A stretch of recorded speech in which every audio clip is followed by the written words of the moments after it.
வளர்ந்த நாடுகளில் கோவிட் பெருந்தொற்றப்போ மனநல மையங்களை தேடி நாடி ஓடும் மக்கள் கூட்டம், வயசு பார்த்துக்கோங்க 12லேருந்து 25 வயசு, சரிங்களா?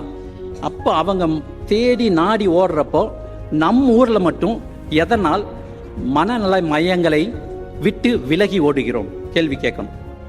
பெற்றோர்கள், வெளியூரில் பெற்றோர்கள், வளர்ந்த நாடுகளில் பெற்றோர்கள் தங்கள் பிள்ளைகளை சுதந்திரமாக வளரவிட செய்கிறார்கள், இல்லைங்களா?